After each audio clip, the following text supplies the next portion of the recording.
আল্লাহ তাআলা বলেন আদম থেকে ঈসা সমস্ত নবীর উম্মতরা কিয়ামতের ময়দানে দাঁড়াইলে ডানে বামে এদিকে ওইদিকে চারদিকে যদ্দুর প্রশস্ত হবে ঠিক ওইটা মাইপা ঠিক মাঝখানে যারা দাঁড়াবে তারা তোমরা আমরা উম্মাতাম ওয়াসাতান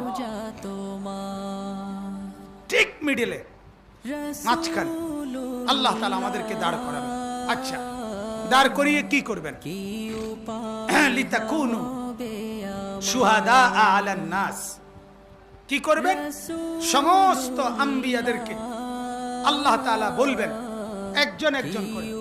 তাহলে একজনই শুরু করি। হযরতে নূহ আলাইহিস সালাম প্রথম যিনি মানুষকে দাওয়াত দিবেন কালেমার, তাওহীদের, লা ইলাহা ইল্লাল্লাহ, এই কালেমার দাওয়াত যিনি প্রথম দিবেন ওনার নাম কি? নূহ আলাইহিস সালাম। আদম আলাইহিস সালাম দাওয়াত দেন নাই, কারণ উনি দাওয়াত দেওয়ার আগ পর্যন্ত ওনার সন্তান সবাই ঈমানদারি ছিল। ওনার ইন্তেকালের পরে ধীরে ধীরে কুফরি আসছে, এরপরে নূহ আলাইহিস সালাম আসছে।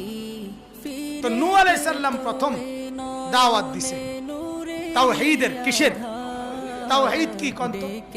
লা ইলাহা ইল্লা, এটাকেই সংক্ষেপে তাওহীদ বলে। শুধুই আল্লাহ, শুধুই আল্লাহ, শুধুই আল্লাহ, শুধুই আল্লাহ।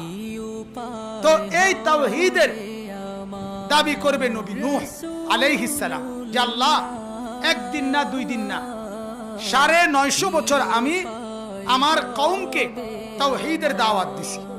কয়শো বছর? কিসের কিসের দাওয়াত বলেন? মানে সবাই বলেন। তো নবী নূহ বলবেন, আল্লাহ তাআলা নূহ নবীর উম্মতকে বলবেন, কি কথা ঠিক তো? নবী নূহের উম্মতরা বলবে আমরা তো উনারে চিনলাম না, উনি কেডা? মা আতানা মিন নাযীর।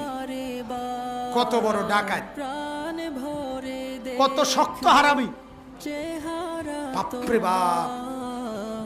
ঘুষে এলানের কথা কয় কি? 950 বছর যেই লোকটা একই এলাকায় দাওয়াত দিছে, সে বলতেছে তারা উনাকে আমরা চিনি না, উনি আসেন নাই, তাওহীদের দাওয়াত দেন নাই। এ কথা শেষ কিন্তু ভাই, তাওহীদের দাওয়াত, কালেমার দাওয়াত দেয় নাই, লা ইলাহা ইল্লাল্লাহর দাওয়াত দেয় নাই। হযরত নূহ আলাইহিস সালামকে